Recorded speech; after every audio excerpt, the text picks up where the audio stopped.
Hal here, and I just want to take a minute to talk a little bit about Onyx. Been using it now for about a year, deer hunting, moose hunting, turkey hunting, all of that, and really come to really like it. I like the satellite imagery mainly because I can locate hidden fields, for turkey hunting, the bogs for moose hunting. You can tell the different stage of cuts up here in the big woods for deer, whether it's clear cuts, select cuts, see the skid roads, and it's really a big help I found coming out at night. It's can really tell you like the easiest way to get out, if you got a couple miles, a couple hours to walk out. And so anyways, got the app on my phone, got the chip in my GPS, and I'm good to go. So not only that, it's used by 4,600 game wardens across the country, which is pretty incredible, and Bureau of Land Management, Forest Service, wildlife biologists, and all that. They all use it, so I guess it's something you ought to be using too. So anyways, go to onx.com and you punch in the promo code BWB, and you're going to get a 20% discount. Good hunting.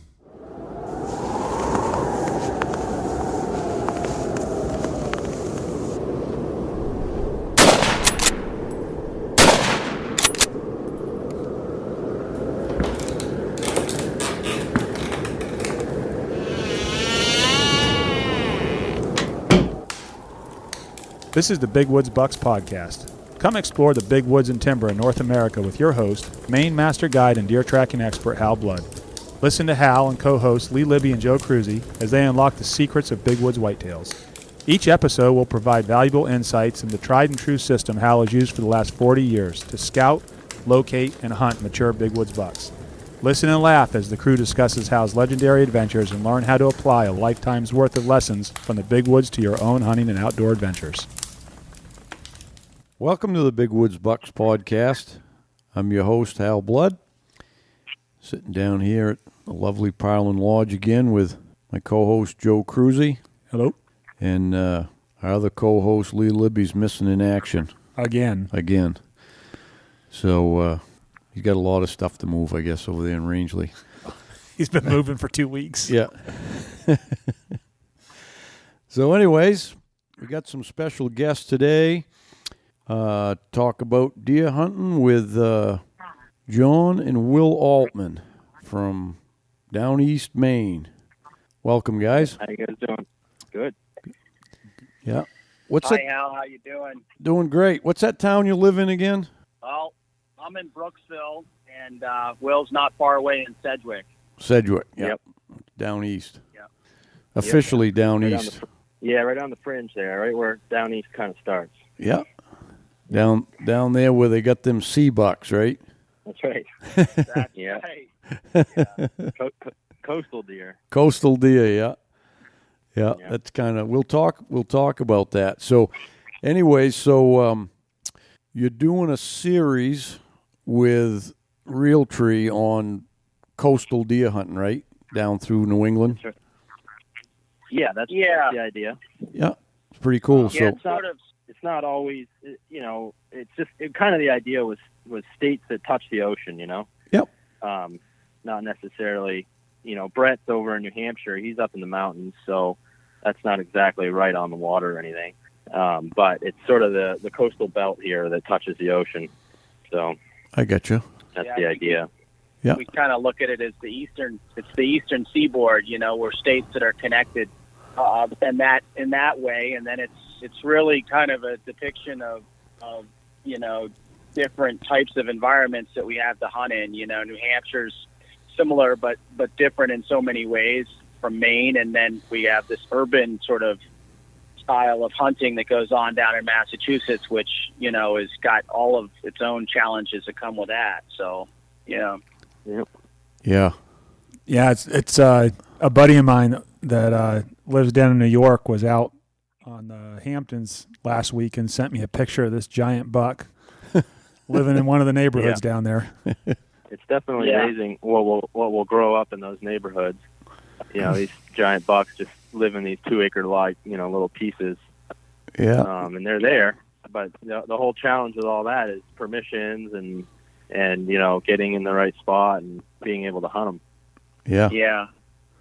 I mean, people would think, well, how that can't be very hard, and it's not that. That's not the case at all. It's you have a whole different set of challenges that come with that. With, like Will said, landowner permission and properties that are too small to hunt on, and dogs and other people, hunters, hunters.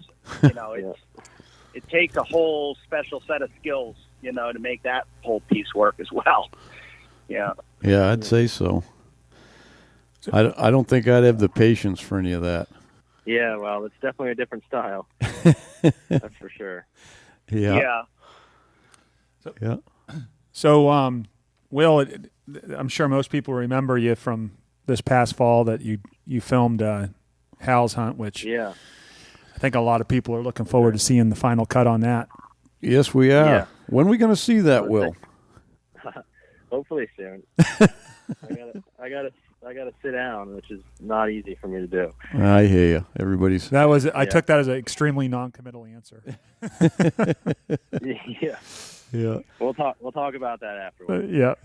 So those of you out there listening that don't know, Will is Donnie Vincent's head cameraman and spends a lot of time with Donnie out wherever he hunts, Alaska. You were like a month out in Alaska last year, weren't you? Yeah, 2 months. 2 months. Oh yeah, 2 months. That's right. Alaska and the Yukon both, right? Yeah. I've spent 10 years filming Donnie. Wow. Basically, as soon as he started getting, out there, and I was his cameraman from pretty much day one. Yeah. So it's been quite a ride. We've gone a lot of places and done a lot of things. Yeah. And but it's kind of nice because I work hard, and then when I come home, I get a couple weeks here and there that I can just sort of come home and focus on deer here. Right. So, where are you going this fall, Will? Well, this fall's a little weird because of the coronavirus and this whole thing. We had some plans to go up to Canada, and that's all canceled because the border shut down. But I've heard I'm pretty sure we're going to Alaska in September for moose. Oh, cool. And yeah, that'll be like a 2-week float trip.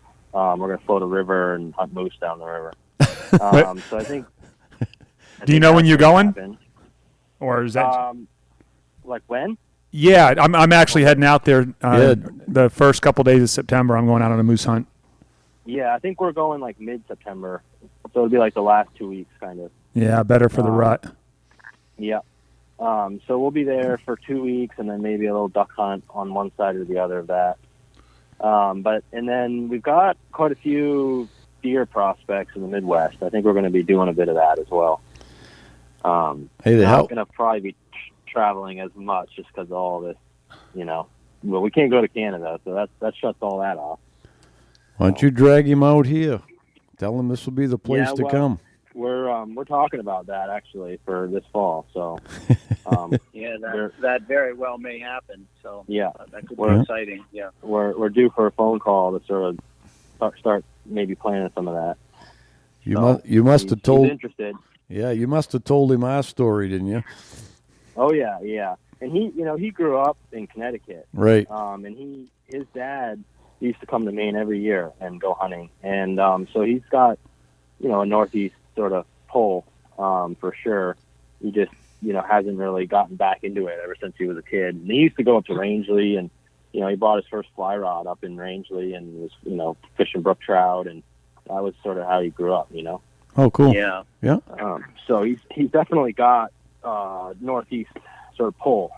Yeah. I mean, I think we all have a bucket list, and I talked to Donnie the other day and, confirmed that, a mature whitetail is in his bucket list from the Northeast, Maine in particular. So it's something that, he really values as a very special opportunity. So I think we'll see it happen. Yeah, for sure. So I have a question, kind of off topic of hunting, but about filming, which I'm trying to. Yep. I've got all my stuff together for my trip, and I'm not doing a float trip. I'm going to do a drop camp just because for my first time out there, the float trip, the logistics and everything, and finding the right river and everything were it was daunting. Yeah. And there's almost too much information out there, And so anyway, we're doing a drop camp hunt, a buddy of mine and I, and I'm bringing all my the camera gear that I have, which I'm not a cameraman by any means, but I'm going to do my best to capture what I can. And the challenge is, as you know, is batteries. What do you do for battery power out there? Well, yeah, I've done multiple things over the years. The cameras that I'm using now have a pretty large battery, and so I'm able to just I can get about a day and a half out of a single battery. So I can bring, a day and a half times however many days that we're there, I can carry batteries now. When I was filming on different body, I had really small batteries that didn't last long. So I was using solar, and I was recharging, because otherwise I had to carry, it was probably close to 10 batteries a day. So, that's 10 days, that's 100 batteries, that was just that didn't make any sense. So, I had actually 2 solar panels, 2 solar battery packs that I would leave out every day, and they would charge. And then at night I would plug all my batteries in, and in the morning I'd wake up with full batteries. So that was how I ran it for years. But the cameras we're using now, which are like Sony FS7s, are bigger, more like professional full-size cameras, and they've got a larger battery. So I'm able to just get a lot more time out of a single battery. So it started to make sense to just bring enough for the trip. Is there Is there a solar charger in particular that you found that worked really well? I mean, the ones we actually were using for years they were kind of a custom rig. I don't think the guy's even in business anymore. So you had someone custom making your little solar panels? Yeah, we had a guy that was basically custom making solar panels and battery packs right in his garage. And he was just using really high-tech stuff. He was making a lot of stuff like the military. But I don't know if he's even doing it anymore right now. But I mean, Goal Zero makes pretty good stuff for like the consumer market. And I haven't used a whole lot of their stuff, but I mean, and it seems to be doing well. I just was thinking about, when the sun's shining, great, but that's not really a guarantee. So when it's real overcast, I'm sure it's kind of a slow go with the charge. Yeah. Well, we definitely had days where, we weren't getting a lot of power, and it got a little, hairy at times. Those panels that we were using from that guy were super, super efficient. So even on no Sundays, they were still getting pretty good power. You don't necessarily need direct sunlight. You just need daylight. Right. Okay. So, you're going to get more power with direct sunlight, but, depending on the efficiency of your panel, the more, power you're going to get. Yep. I'll check into those. I feel like it has a lot to do with how long you need to go for. I mean, Williams oftentimes, out there for a month, and it's like it's totally not possible to carry enough batteries. But a lot of the hunting we do through with Seabucks, we're a week at a time, and we just decided that it was just easier to buy more batteries, and that way we could get through a week, Yeah. So, and the good thing about having just enough batteries is that you have the power where you need the power. Whereas if you're relying on solar, then you've got, a weak link. You've got chargers, you've got the solar panel, you got all those things that if any of them fail, now you can't get the power into your batteries, and now your cameras don't work. So, if you can carry enough batteries and afford to buy enough batteries, then it's really the safest option. Because you've got your power right where you need it, Yeah, that's kind of where I'm at, I think, is just buying some extra batteries.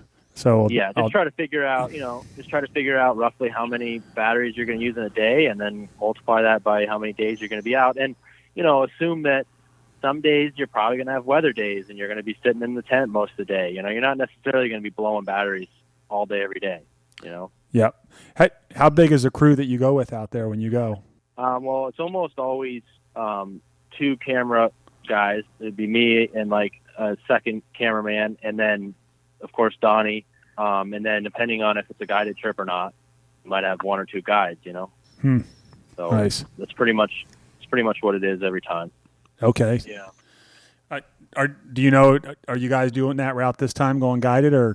This is a guided trip, in Alaska because it doesn't have to be. You can self-guide, obviously, but we've got just a connection that has a really good spot, and so we're, using him, as our guide to sort of take us into his secret spot.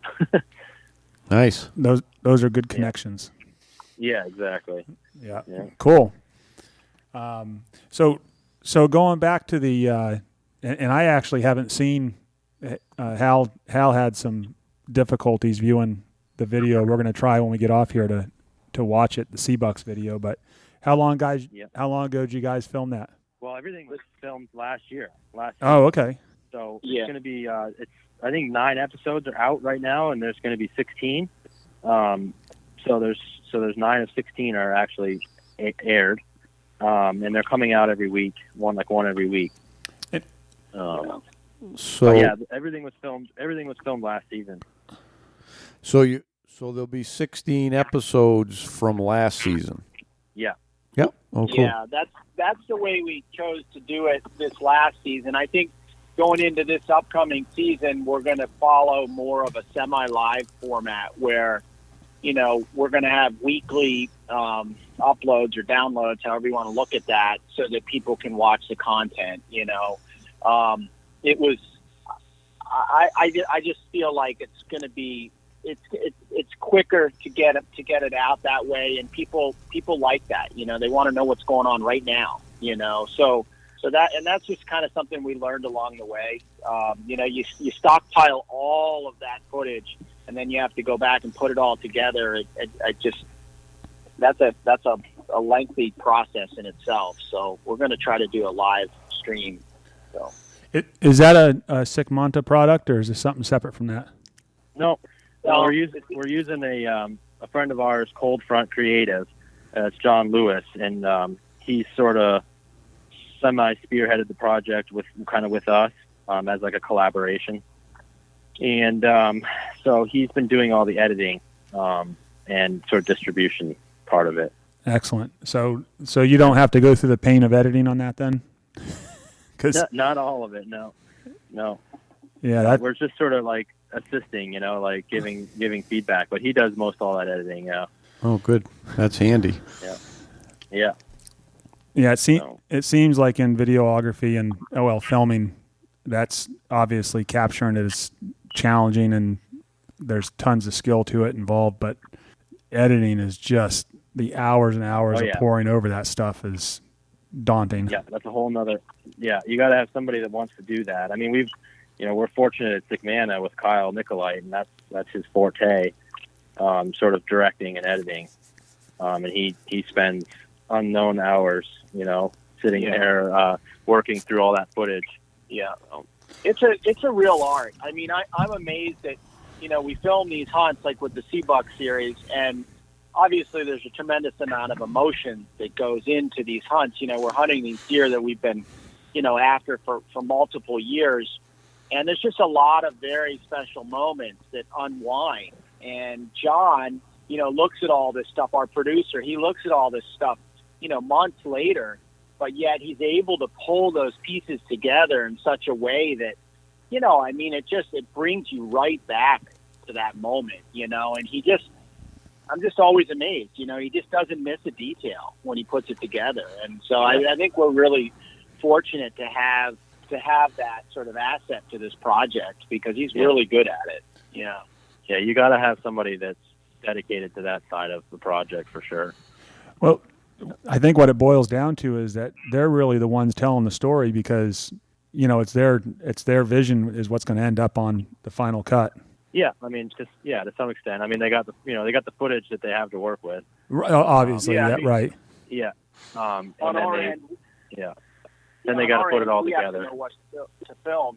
From our perspective, I mean, we've got to know when to turn the camera on and when to turn it off, and So I mean, I think it's an incredible team that has to be in place to put these, to put this sort of vision in place so that people enjoy watching it. Right? That's really the goal. And that was the idea of it. But boy, since then, filming and the editing has come a long, long way. I remember even when we made our first DVD, it was pretty rough, but people loved it because that's what it was for the time, you know. Yeah. Yeah, but nowadays with all the technology, you can do so much more. Yeah. There's the equipment's incredible. I mean, with these drones and the time lapse, capability that we have now and everything. I mean, you can tell the story really well with that stuff. So. Yeah. Well, I was even amazed just at the trailer you did, Will, for my hunt there, Brutus sale last fall. I was like, I didn't even know most of that footage in that trailer. I wasn't even aware that you was filming that, quite frankly. Because you're behind me, and I don't know when the camera's on.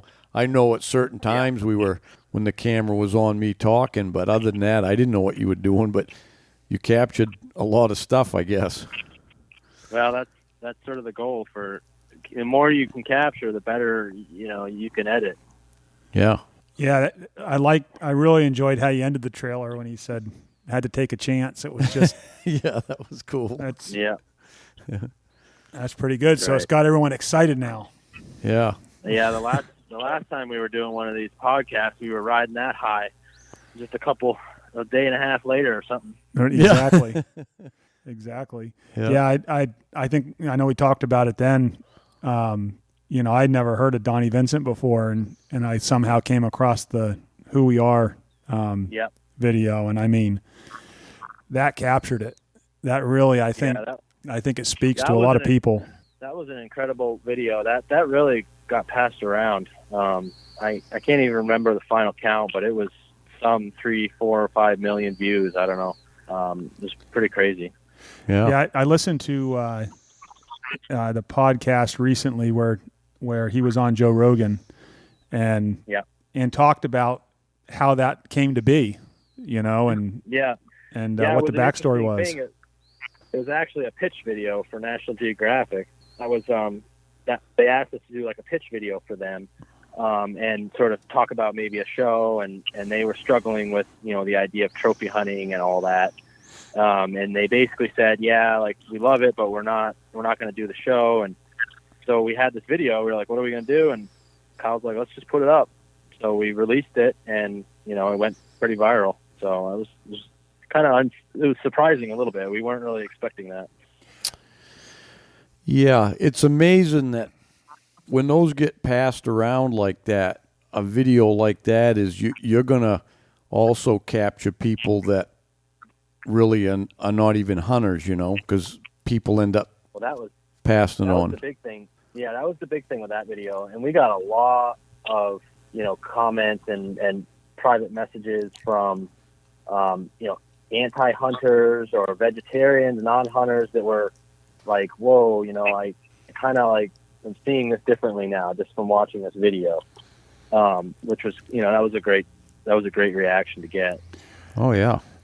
Yeah, we talked a lot on our last podcast about just that, about, kind of in order for the future of hunting to have a good future, I think it's going to involve doing things like that and getting people involved that wouldn't normally do it and kind of show them the other side of it. Well, we just need to sort of teach, not everybody has to hunt, but they just have to understand what we're doing and not be against it. Right. And that's going to be the important part. Not having these super strong sort of anti-hunter group type people, because that's not helping us out. And if you think about it, I mean, the message is important, but how the message is relayed, which is via awesome filming and videography and editing, that's what's making the difference, really, because if you took a Monster Bucks video from the 90s and threw in a VHS, there's nothing about that that's going to get someone interested that's not interested already. And it's capturing the nature and everything else about why we're out there. And in the case of the Who We Are, I think it's Donnie's voiceover and narration and everything that helps a lot too. It's a very sincere, very everything about it's really good. Yeah, it's a full spectrum of necessary elements to make a really popular video like that. I mean, there's everything from obviously like the editing, and then Donnie and his way of speaking, and then the visuals, all those things have to come together to make something special. Yeah, and the reality is that the things that you guys are seeing, 99% of society will never get to experience that unless you're out doing what you're doing. Exactly. Yeah. And we always took the approach as like, there's a lot of really incredible films that we watch, maybe it's some amazing snowboarding film in the mountains.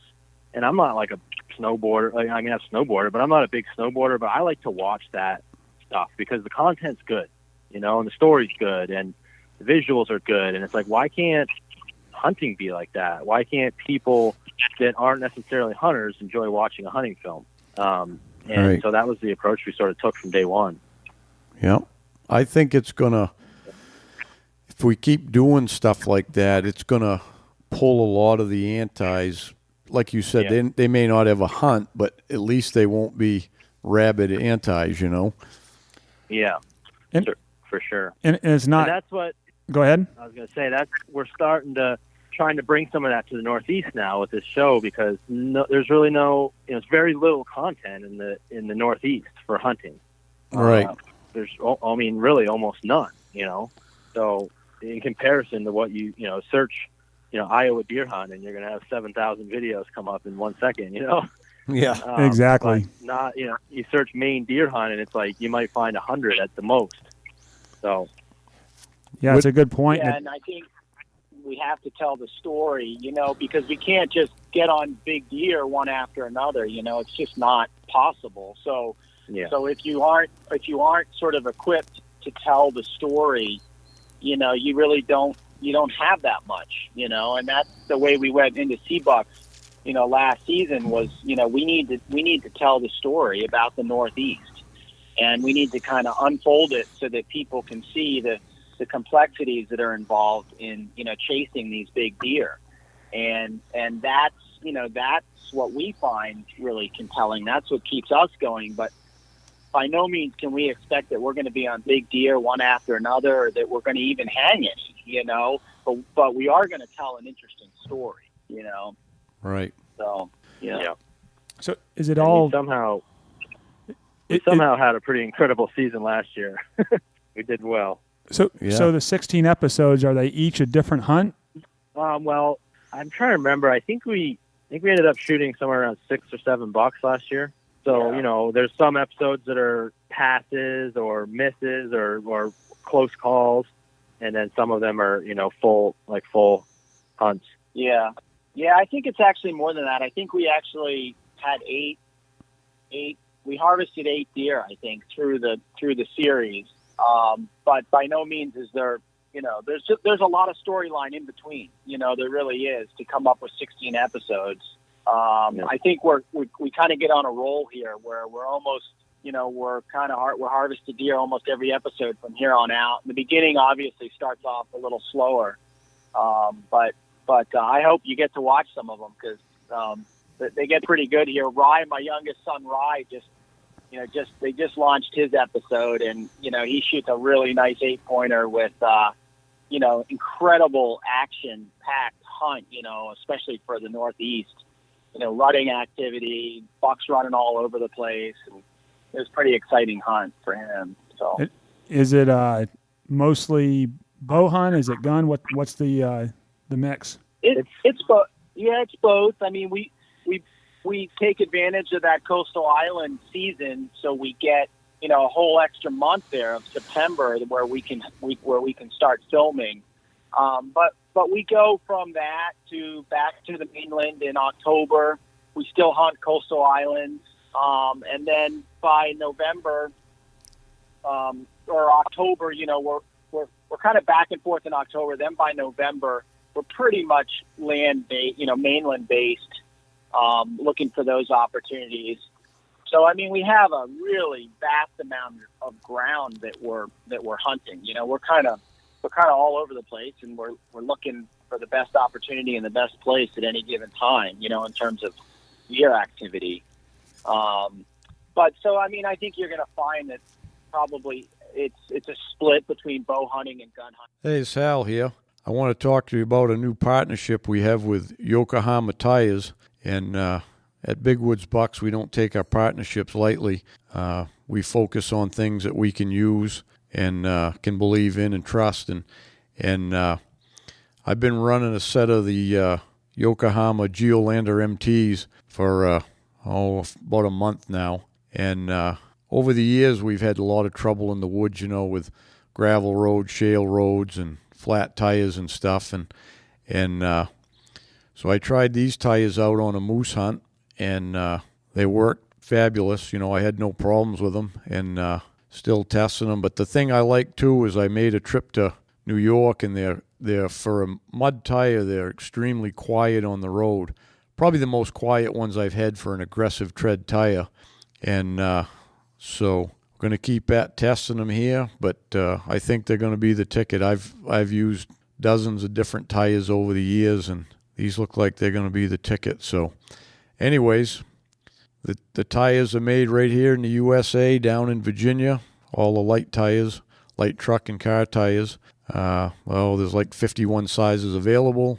And they also have a Geolander XAT as a new tire that it's a little less aggressive, like more of an all-season radial. So anyways, check out their website, Yokohama Tire, and see if it's something you can use. Hey, everyone. Hal here.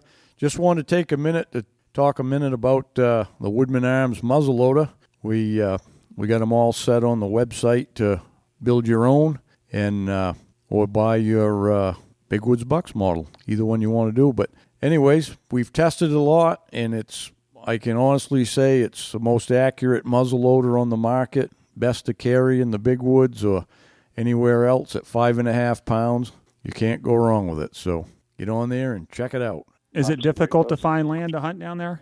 Landowner relations is a really big part of what we do. I can't tell you how many hours we have into, just working on that. We found that as a hunter, you can be so much more successful if you have good landowner relations.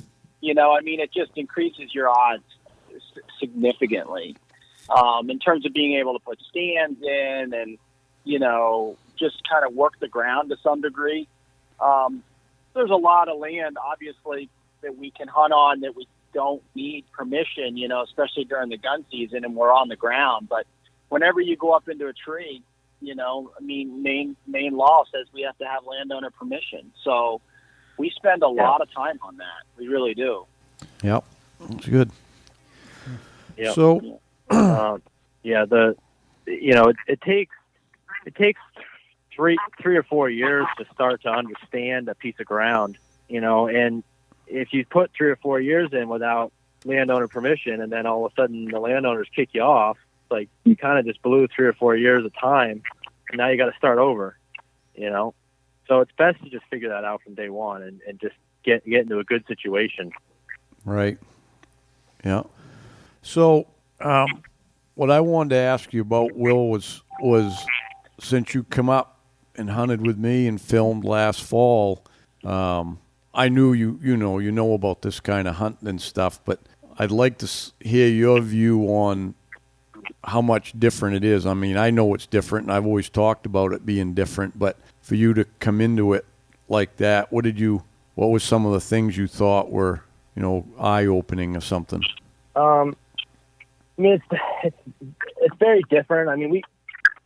We do that sort of style around here at times, when we get the right snow and do the tracking and all that. But just having the sort of endless miles of woods, and the kind of woods you have is definitely different than what we're dealing with down here. Right. So, yeah, you guys have a very different style of woods, with the cuts, and most of our woods down here is thicker and more grown up and harder to do that tracking. And we really just don't get the snow. Right.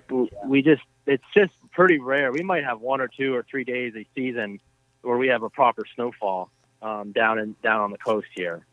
Yeah. And that's you're lucky if you get that, Hal. We just don't see it, Yeah, it's getting less and less, as the years are warming and doing all these different changes. But it's pretty rare to get a good tracking day. Yeah, I know the last the last 2 years up here has been, and I think basically the whole state has seen more snow during deer season than in a long time. Yeah. It's definitely interesting. I'd be curious how that. I mean, I wanted to ask you this: is how many days do you feel you have ideal conditions up in your neck of the woods to actually hunt with your style? I mean, I know it's going to change from year to year, but I mean, just as if you were going to guess. Yeah, ideal conditions, I'll tell you, don't come that often. Now, we have snow quite often, and, you know, here we're kind of in the snow belt of Maine. If you took from Rangeley over across Eustis up through to here, is the earliest snow because of the mountains. And actually, when you get north of here, not far north either, you run out of it again, and with the early storms that we seem to get, you know, in the higher elevations. Yeah. Uh-huh. But I always figured if you got 3 or 4 ideal days in a season, you was pretty lucky. And it's crazy to think that's all you get, but that would be... Yeah, and those are your, like, perfect days. Yeah, perfect days, right, exactly. Yeah. Yeah. Right. But, I mean, you've got snow cover for a lot more than that. Oh, Yeah. Last year was almost the whole entire season. Yeah, the last 2 years, 2 years ago, it was from day one. I mean, we had snow a week before the season opened 2 years ago. Last year, we got the snow Wednesday of the first week, and it never left. We had snow straight through somewhere. Yeah. It's amazing how different it can be within our state, because we're lucky if we have snow on the ground, you know, once or twice during the season, you know, during our November, you know, gun season, you know. Right. Yeah, I mean, I don't even know last year how many days we had snow cover on the ground, period. Yeah. I mean, we tracked one day. We had one snowstorm that was not very good. Like, we just had some snow, and it was melting. By the end of the day, it was, like, gone. Yeah. Typically what we'll get up here quite often is early in the season you'll get some early snow, and because the ground is still warm, it's damp, you know, and it's damp underneath. And then if it warms up above freezing at all, it melts a little, and then when it freezes again, it's all like it's noisy, you know what I mean?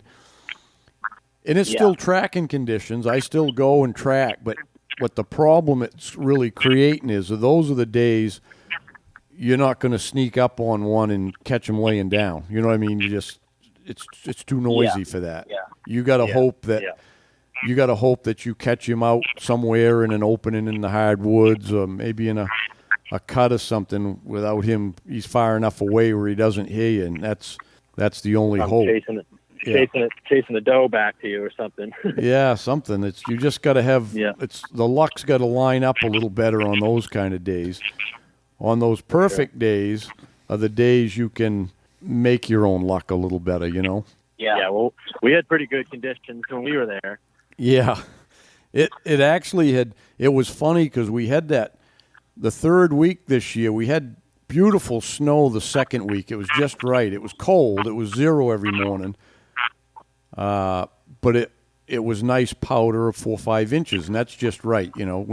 Then we started getting the deep snow with the crust, and the third week was the worst because it was a crust the whole week. It was just noisy, and then we got more snow on top of it, which starts to like soften and rot the crust a little.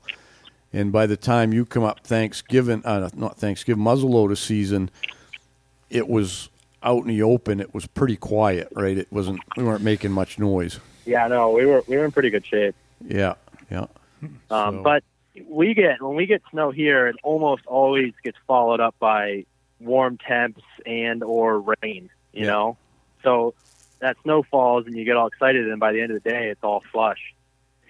Yeah. You know, and then it freezes and it turns into like ice and terrible. Yeah. Yeah, I think it's one of those situations where you gotta, if you're really into it, you just gotta go where the going's good, and if you can't get away from down there, then you learn how to adapt and hunt the islands and stuff like you guys are. If you want to really track, you gotta get away from here. This is the place to do it. Yeah, but I mean that's kind of what we're talking about, right? I mean, how you go to the deer, and we try to put ourselves in a situation where the deer come to us. you know? And I mean, that's just two entirely different hunting styles, but both really incredibly interesting. But, you know, at the end of the day, for our hunt to be successful, that deer has to get up out of his bed and walk to us. Right. You know, I mean, for the most part. I always say stand hunting is waiting for something to happen, and tracking is making it happen, so to speak. And, you know, and I completely agree with that. And as a person, I feel like I'm more like the making it happen kind of person, but we don't have that condition here. We just can't do it, you know? So it's interesting how it shows up in your hunting styles, you know? Yeah. I guess I developed that style for me because I have zero patience to sit. So I just had to do something different, you know? You ought to see him right now. His legs are twitching and he's moving around. He can't even hardly sit here for an hour. Yeah. Well, Hal, you know, this with Seabucks last season, Josh and I, we sat almost 2 weeks on one scrape. Oh. And I think we had one encounter in 2 weeks on that scrape, and that deer wasn't even on the scrape. He skirted the side of us.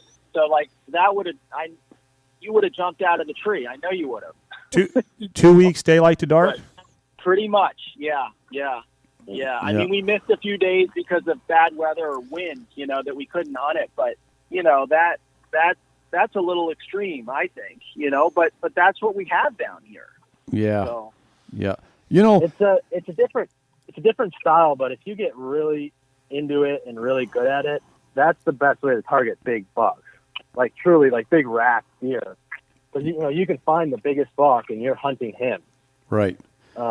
You know, with tracking, you've got to track. It's hard to know who you're following. Yeah. Exactly. You know, you don't know which buck it was, but up here it doesn't really matter because, quite frankly, we're not hunting for racks. We're hunting for a big old deer, you know. Yeah. And I mean, you know, like when we hunted Brutus, we knew he was 200 plus just by the track. Yeah. The rack was just a bonus.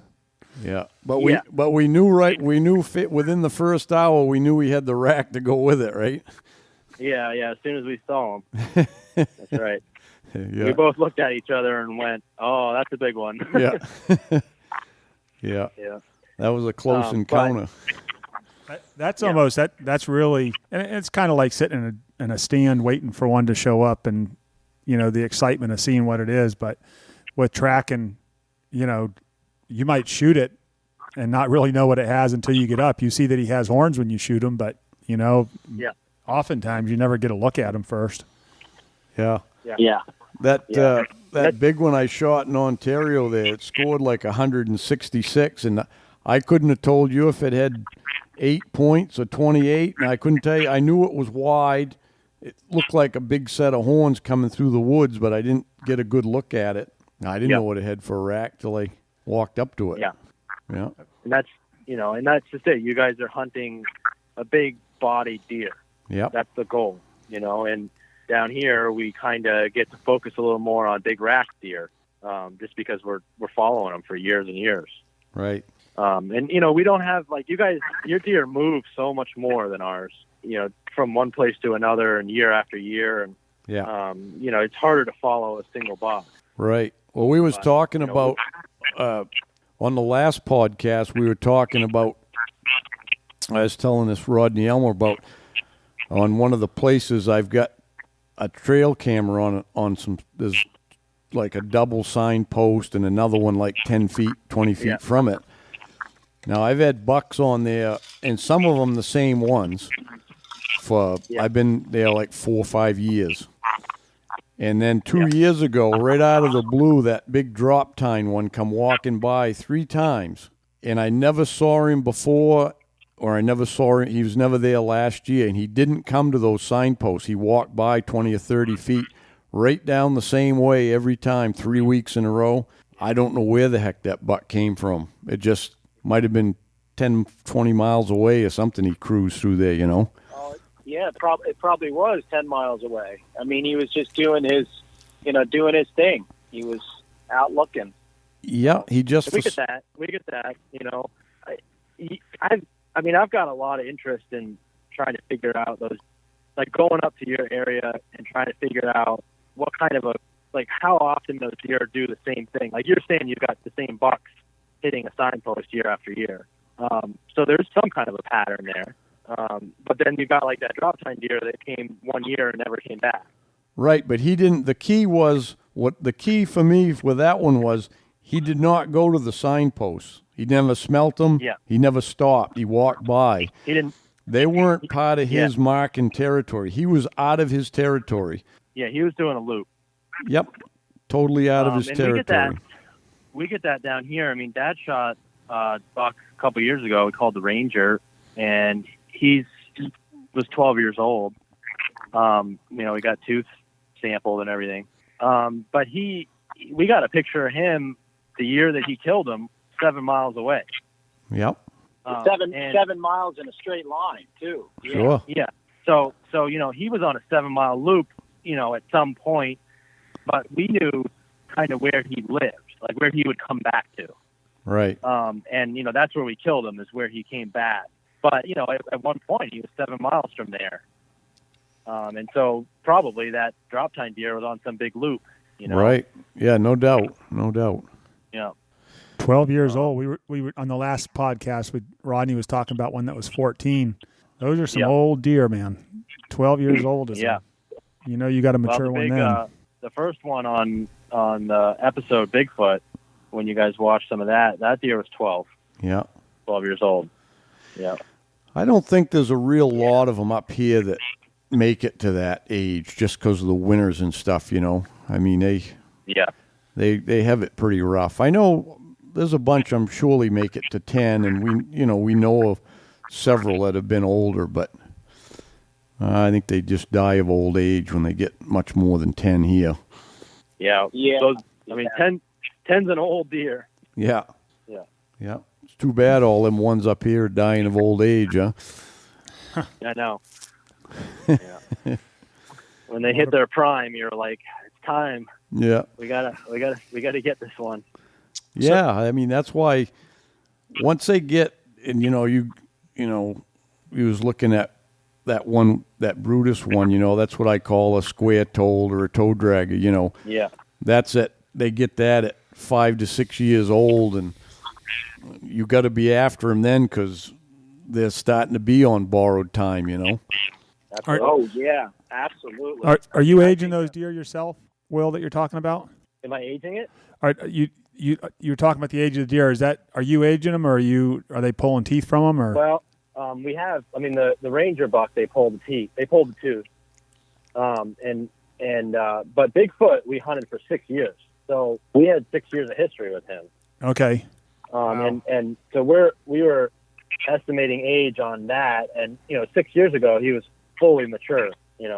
As Hal would call him, a toe dragger. So I think he was probably 6 years old back then, which would put him at 12 now. Hey guys, Joe here. Wanted to take a few minutes to talk about Lake Parlin Lodge. We're a 4-season lodge located just south of Jackman. We've got cabins, lodge rooms, mini lodge. We're a big snowmobile destination in the winter, full restaurant, bar, all the amenities that you need for your trip. Open obviously through the summer, right on the lake. Kayaks, canoes, all included with the cabin. We also do a lot of weddings, so if you're looking for a destination wedding, we can do a wedding up to 200 people. And, of course, we've got our hunting season, moose season, deer season. So check us out. We're at lakeparlinlodge.com. Hey, Hal here. Just want to take a minute to talk about the hunting club. And you can join by going right online at bigwoodsbucks.com. But anyways, I've got all my information is going in there. And it's a place where you can get together and look at my films, tips, writings, and all of that. And the best part is forums for you to communicate with, the rest of the club members, talk about Bigwood stuff and all of that. So anyways, $36 a year, cheaper than getting a Starbucks once a day. So join up and hope you see you're on there. Yeah, I wish that it would be kind of cool, like with the moose hunt, the state ages every moose. They pull a tooth, and you can go on the website. They did do that. Yeah, you can go on the website and check out every moose, and I always go back and do that for hunts that I guide. And there was one last year, the year before, that was a very unimpressive rack. I mean, it just wasn't anything that was that big, and it was, I think, 8.5 years old. Surprising. Yeah. Wow. You know, and that, Yeah. They killed one, Well- I think, last fall that was 17, I think. a bull. Yeah. Wow. Moose Yeah, moose well, on average do live longer than the deer, though. They've got cow moose at 25 years old, you know. Mm-hmm. But Yeah, and I think that with the does, you know, I think if you look in the state records, you know, it's not all that uncommon to see a 15-year-old doe, you know, that they aged out, you know. Yeah. right. Yeah, does They- live a little longer than the bucks. Yeah, yeah. But, Just- you know, with the hunting pressure, I mean, for these deer to survive after the age of 5, it's incredible, you know, and we get really excited about them when they're 5 years old, you know, so it's you know, to get them beyond that is just a really added bonus. But when we're on a deer that's 5 years old, I mean, we're pretty excited about it, you know. So, Yeah, for sure. Yeah. Yeah.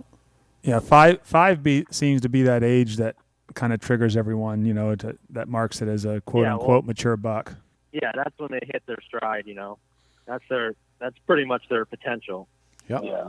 Right. 5, they grow a little more to 6, and then they start plateauing off 6, 7, 8, you know. Up here, the racks. One of the Oh, go ahead. I was going to say one of the things we got to sort of show through the Seabucks series was, you know, we passed some like mature, you know, like 4-year-olds. And, you know, in the Northeast, a lot of people would say, you know, you're crazy to pass that deer. But not really, not when you know what might be behind it, right? You know, and if you're aware of what's, you know, in your hunting zone, you know, it's not crazy at all. Because for one, that 4-year-old's going to be incredible the next year if he makes it through. And, you know, we are also kind of, the reason we're there is because we know we have mature, you know, 5, 6, 7-year-old deer. So, but we catch flack all the time. I mean, I think a few years ago, you know, I think William passed something like 30 deer, you know, before he found a mature buck that he was going to shoot, you know. And, you know, a lot of people say, well, wow, that's crazy. But, you know, he knew what he wanted. Yeah, that's true Well, everywhere, you know. Everyone's got You'll different see. goals. Yeah. Yeah, you'll That's see right. in That's the right. Browtine episode, which is coming out in a couple weeks. You know, it was like 5-6 days before I shot Browtine. I had a 10-pointer split Browtine 3-year-old come right in, and you know, I didn't shoot him. And it was a week later, I was sitting over Browtine, you know, 8-year-old buck. Yep. So yeah, that's what you got to, you know. I mean, it's just like you this year, Hal. I mean, you were saying you wanted a toe dragger or nothing, you know. Yeah. And you passed up a lot of good-looking tracks that just weren't the one. Yeah, like the one we took that morning, you know. It wasn't a toe dragger really, but I said maybe he's got a big rack. Getting late in the season, maybe I'd take a bigger rack, but we found out pretty quick he wouldn't have much of a rack either. Yeah, he went between like a 12-inch, two 12-inch trees. Yeah, that was it. Like, okay. We're out of here. But, I mean, you know, it took to the last, you know, a couple of days of the season, but you pulled off a great big deer. Yeah. Yeah. Yeah, I've shot enough. I tell people I don't need to shoot one unless it's the one I really want and it's the right hunt. That's just kind of Exactly. everybody. And that's the way we are. We'll go no deer if that's what it takes. Yeah, it's like I wrote an article once. I got to dig that out and refresh it. It's like the evolution. I think it was the evolution of a deer hunter or something. It's how you start out when you first start hunting. You know, you shoot anything you can, and then along the way, you just kind of, and not everybody does, because there's still people that are older that they're just as happy to shoot anything for the meat, and that's fine. But Yeah. you sure evolve is. certain ways. Some people, they're looking for a certain thing out of the hunt or a certain type of deer, whatever it is. You evolve to that point, and when you do, it's hard for the people that are maybe more new at it or whatever, that they don't understand that yet because they haven't gone through any evolution yet. So yeah. But we got a whole bin of, you know, 1, 2, and 3-year-old bucks that we shot over the years. Yeah. No doubt about it. Yeah. Well, same here. Yeah. Back when I was started hunting, it was either sex, and we never cared. Down southern Maine, there weren't a lot of deer, and we never cared what it was. If you could get a deer, you was like a hero, if you could shoot a deer. Yep. Absolutely. No, I completely agree with that. I mean, it's all in the eye of the beholder, right? I mean, it's all about the experience. I think of, my youngest son, Rye, his first year. And I mean, the excitement that surrounded that, that hunt, paired to, shooting one of these big mature bucks that we harvest, at 10 or 12 years old, I mean, and his first year was a spike horn, but it was a giant accomplishment and a huge trophy, so, I think it's all good. Yep. Just being out there is good. Yep. That's right. That's right. So what's the website to get the Seabucks, to go on there and watch them? Yeah. So it's right now it's on a national platform called Realtree 365. Okay. So you can go to that's actually an app that people choose to get and put on their phone or their computer, and that's how they're able to see content. It's not just our show; it's many shows. Okay. You also can just search it. You can do Just go to the website. An internet search to Realtree, and put in Seabucks, and you can watch the episodes. They're free to watch, They're all about 18 to 25 minutes long, and you can also link through some of our stuff. We have a website, mainhunter.com, and you can link through our website to see the Seabucks project. And most of our social media, links, Maine Hunter Official, you can go on to that through Instagram, and you can link through that to get to some of these episodes. We're probably going to be airing all this content through YouTube once it's gone through the Realtree 365 app. So that'll make it available to people, in a sort of a different platform. We're learning a lot about that. Distribution with this content is really a complicated sort of animal in itself, and we're starting to get a handle on it. But we're a lot better at hanging in a tree than we are marketing hunts. I can tell you that. Oh, I hear you. So I'll tell you what Yeah. my problem was. I remember you sent me the link there about a month ago, Will, and I went to get on it, and I couldn't view anything. So then Chris sent me a link, and I tried that. And what happens is, I said, I'm going to try again. I tried it the first thing this morning. And you go on, what I see is you go on there and you sign in and you give them, you put your email in and make a password. Great. So I get in there, and when I get to the page, like the Seabucks page, and it shows you the hunts you have, you click on one, and the title comes up at the bottom, and the screen stays black. There's nothing like it doesn't load up for the movie. I even tried hitting like the trailer. There's something that says you can like just watch the trailer, but nothing ever comes up on the screen. Yeah, That's the first time I've heard that one. Yeah, I don't know. And I tried it on my phone and I tried it on my computer both. But we're going to try it here at Joe's before we leave, and because the other guys have seen it. One thing you don't have to do is you don't have to sign up for that app. If you go in and search it, if you just put in Realtree 365, it'll pop up with Seabucks, and I think you can just scroll down and click on an episode and watch it. You don't have to join. Right. Yeah. Well, I tried that first, and I couldn't get it to work, so I said, well, maybe I got to just sign in. I didn't do that on my phone. I did it on my computer, my laptop this morning. I put my email and my thing in, and I said, well, maybe I got to do that. Didn't make any difference. Right. Still comes up blank. I tried 2 or 3 episodes.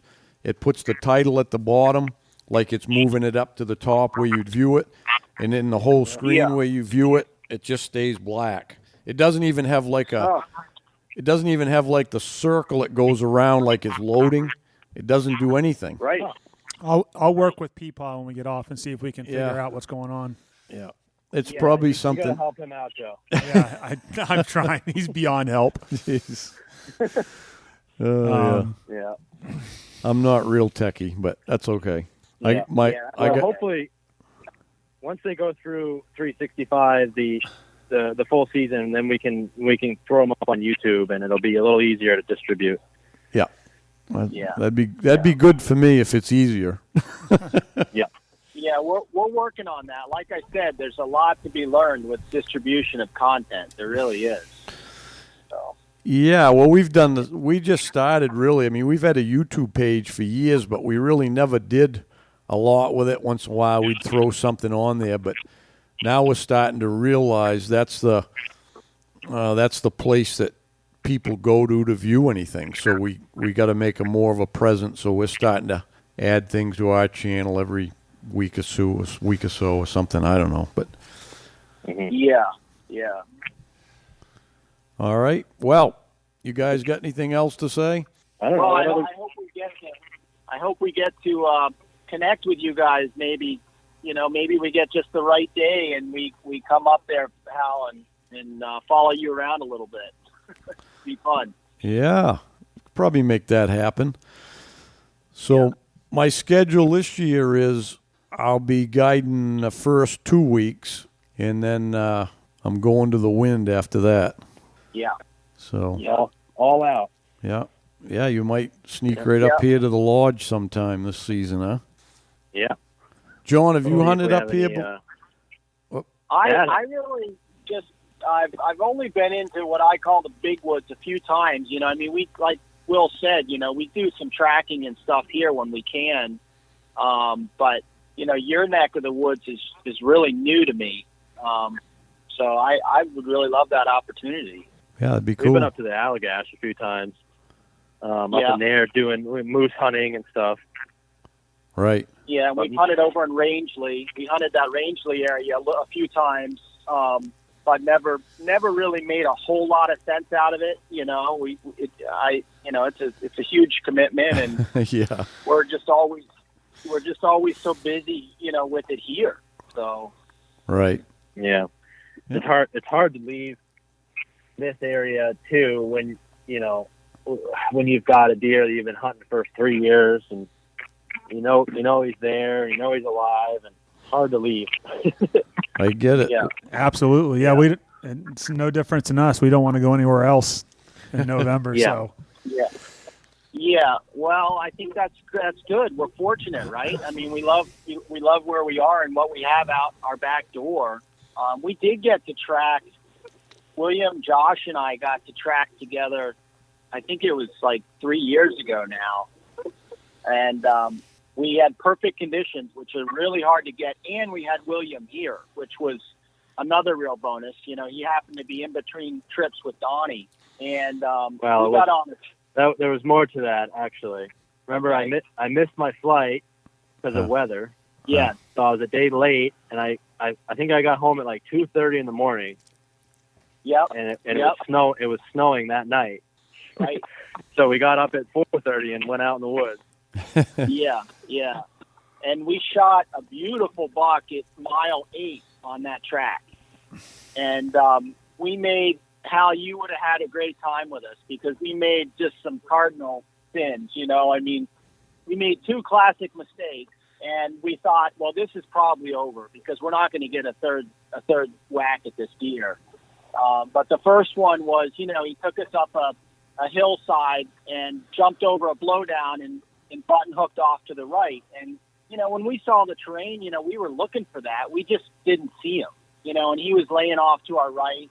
And we saw the track ended, and we saw where he jumped over a blowdown and button hooked off to the right, and there was his bed. And we were like, God, how did we miss him, And then we made mistake number 2, and that was that someone should have stayed right there, should have just sat on that hillside, because he did a big button hook off to the right, and came right back onto his track and went right back up that hill again. And somebody would have just sat on that track, and and they would have shot him. And we saw that one happen. And then we thought, boy, it's probably not going to happen. And it was two miles later that we got another try at him. But he was an awesome buck. How old, Will, was he? That year was 6. Yeah. He was 6, yeah. Yeah. Yeah, just a real big, solid frame. So. Well, let me tell you something about that. He made that loop, and you said somebody should have been there, but that's not a mistake because that don't happen that often. That's Monday morning quarterbacking, Yeah. I do that all the time. That's easy to do after. I do the same thing all the time. Still do it. Yeah. I still do things I tell everybody not to do. I still once in a while I go, why the hell do I do that? Right. That's all part of the hunt. You choose to do something. It's the fork in the road, and you do something, and then you're going to get to another fork in the road, and you got to make another choice. But if you stick with it, right, you make enough choices, sooner or later it's going to be the right one. I'm pretty sure that Hal and I should have seen Brutus the first time. Laying there at 20 yards. Oh, yeah. Yeah. Oh, yeah. We were fixated on everything in front of us and to our left, and he was laying 20 yards to our right. Yeah. Well, yeah. We're all looking forward to seeing that whole story, Will. There's a little pressure for you. Yeah. You weren't supposed to tell anybody about that, Will. Well, like goof up. It's been well documented. Let's get that hunt wrapped up. I've been hearing about that for a long time. I want to see it too. Yeah, me too. I don't know any. The only thing I know we filmed was after we got him. We was having a fire. We did quite a bit of filming and picture taking. Other than that, I don't know what he's got. Yeah. Well, I'll tell you, it's hard. I mean, with all the filming that we do, and especially William, I think he can verify this, but it's probably the hardest hunt to film when you're tracking like that. It really is. Oh, there's no question. No question. It's a really, really incredible thing when that comes together, Hey, let me tell you something. He's got the toughest hands I ever seen on a man. I think it was about 0 the whole time, and he never put gloves on. No, I don't wear gloves. You don't wear gloves? I'm like, I said, ain't your hands cold? He goes, no, they're warm. And no, I couldn't believe it. I had my gloves on. Usually I have mine on and off, but it's cold enough where I don't think I ever took them off, and he's got bare hands all day on that camera. I'm like, what the heck? It helps when you're holding on to a metal camera cage. Yeah, I know. Yeah. Like, geez, tough. Yeah. Well, and Hal, you got a big stride, and Will does too. I can tell you, when William was a kid, I was always, come on, behind me. But that all changed once Will turned about 16, and I've been trying to keep up with him ever since, and I've given up. I just can't do it. I just go to my pace, and if we separate, because I can't keep up. Yeah. I hope I didn't push him too hard. No, we had fun. Yeah. I'm used to following people around. Yeah. Been doing that for 10 years. Yeah. No, you did a great job. It was fun, It was fun knowing somebody was there that was going to get things done that I didn't even think about. I really wasn't thinking a lot about trying to direct you to film things. You know what I mean? Yeah. So sometimes you have to do. When you get into a good groove, and you've got people that know what they're doing, you can kind of flow pretty well. Yeah. Yep. So that's Donnie and I have 10 years now doing that, and there's no communication really. We just know what each other, what we do, and oh yeah, that's what we do. Yep. Yeah. And Hal, one of our partners in the Seabucks project down in New Hampshire, Brett Joy, he tracked down a big buck that he had been hunting for a few years, and he rut hunted him and was without success, didn't have an encounter, but then he tracked him down in the mountains of New Hampshire, and that's going to be episode like 13 or 14 maybe in the Seabucks series. But it's just a really, really difficult thing to capture, on film. It really is. Oh, yeah, for sure. But Yeah. I think people, when they see it, too, they appreciate it a lot more, you know? Yeah, absolutely. Yeah. They can understand the struggle. Yeah, the struggle is real, huh? Yeah. Yeah. I don't remember what we were. I think the first day we did like 15 miles or something on Brutus. Yeah, I know it was 5 miles back. At the end of the day, we walked 5 miles. Well, we didn't have to walk. We got that ride by that Canadian there for a few miles down the main road, but yeah, we walked back and got something to eat. Then we obviously tracked that morning a whole other buck. Yeah, that was kind of a loopity-loop. We went quite a ways. But he went quite a ways. I figure that thing from where we picked him up the first day to where we ended up shooting him, or where he made that last loop up on the ridge, that had to be 7 or 8 miles or more, right? You know, as the crow flies. Yeah. Yeah, quite a ways. Yeah, it was. We were almost in Canada. Yeah, I was afraid of that for a while, but I know. we got lucky. That was my big fear. Yeah, we got to the top of that ridge, and you were like, if he goes another mile, we're done. Yeah. And he happened to hook around. I don't know if it was because when I shot at him up there in that thicket there and them thick whips, I don't know if that for some reason he's just after I shot, he decided he better head down out of the open. Not that it was open, but it was hardwood, you know, whippets, and that's when he turned. And as soon as he did that, I go, "Yeah, it was pretty safe now." Yeah. Yeah. Cool. Well, Hal, I hope we can get you connected to Seabucks in some way. I'm sorry you haven't been able to see it. Yeah. We'll find our way through it. Joe's gonna figure it out for me. He said. Yeah, we'll be watching it here. Joe will get you straight. In another 20 minutes, we'll be watching it. Yeah, that's good. That's good. Yeah. Well, we're about out of time for this episode. It was really great having you guys on. Appreciate it, guys. Talking deer hunting. Yeah. And Will, I'm gonna get your number from Hal and give you a call. I got some more stuff I'd like to ask you regarding the Alaska stuff. So. Yep. All right. We'll talk to you soon. Okay. Great Thank to you, talk guys. to you guys. Okay. All right. Thank you, guys. Have a good one. Yep. Take care. Bye. Bye. Don't know what the squabbly was there in the background. It almost sounded like other conversations leaking, but that's the downfall of or the downside of remote interviews. But that was good. That was good. At least everybody could hear it. It was good enough to hear it. But yeah. Anyway. Well, I hope you enjoyed that. It's kind of nice to talk some other deer hunters from Maine that do things a different way and like to shoot the old bucks just in a different area and a different style. That's what hunting's about. Yeah. I've seen, and I don't think you have, I've seen a lot of messages regarding it because I'm waiting on my 7600 too, the 35 Whalen. There's one last shipment. Have we heard anything new? You had to mention that. I know. It won't go away. It's not, and just for everyone out there waiting, I'm in the same boat. I'm sitting there waiting for mine too. So yeah, we've got 17 left. They said the last communication Chris had with the guy we're dealing with was that they were all built.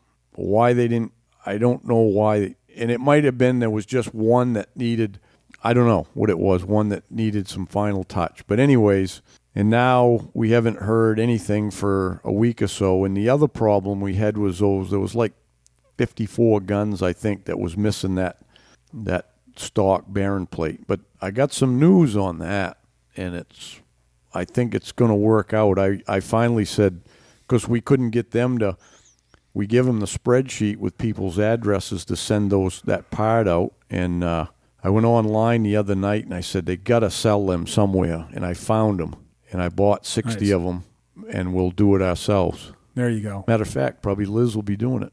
There you go. So we got, I guess, that resolved. There was two different ones. They list one for because they're the same as the shotguns. But they list a different one, but in the pictures they look identical for like a 12-16, and it says heavy frame 20. and the other one says 20 gauge, 28, and 410, which those are what fit the same thing as a 7400, 7600. It's all the same piece.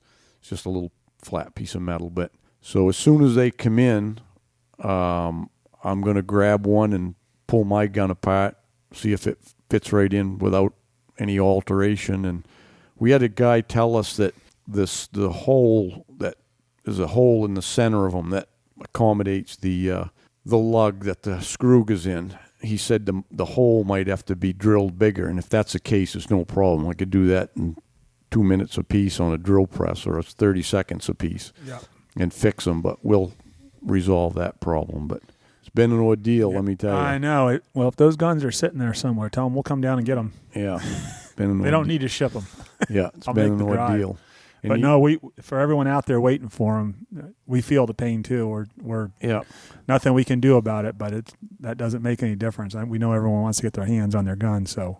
Yeah, and the other news we had finally got heard the answer on. There was the plant that makes it's a part that's the bolt for the 7600 is sourced out, and that company that was making them burnt down. The facility burnt, and it ended up they didn't know in the beginning, but the tooling the tooling that makes that bolt is ruined. So there isn't going to be a 7600 made for a while now. So, value of those 35 Whalens just went up. Yeah, I think the value of all 7600s probably went up. So that's all the bad news we can bear for one time. So and as usual, check out the merch store. Yeah, Hunt Club members get a 20% discount on all the stuff there, and the YouTube channel as well. Click subscribe on that, and give us a review on iTunes. Did you tell them the Hunt Club members get a discount on the merch store? I just said that. I wasn't listening. I was looking at my Big Woods Go Cup. This is what I have to deal with, everyone. He's going to ask me where his Go Cup is in a minute. I was thinking about a buck I saw last fall that I was going to go see if I could find this fall. That's why I wasn't paying attention. Check out this one. This is local. This is one of my cameras that. Oh yeah, local. Yeah, looks like a bean field. Well, local in the state of Maine. Yeah, it's a pretty nice one, huh? Yeah, Joe's going to be hunting out of his box blind in a bean field this year. No, I wanted my nephew to get after that one. We're going to try and get him after that one. So yeah, I'm putting up a tree stand for my grandson for over that signpost place there I took you to. That I already put a stand in there. Yeah, didn't I give you that Men in Black? Didn't I do that thing to no, you lose your mind? Oh, I thought I did. I did it to you, apparently. Yeah. Hey. All right. Well, we get everything taken care of here? I think so. All right. As always, we really appreciate you guys listening, and hunting season's coming at us strong now. We're on the downhill now. Yeah. We must be getting in around 80 days or something like that. Not that I keep track. But anyways, hey, thanks for tuning in. Till next time, good luck on the trail.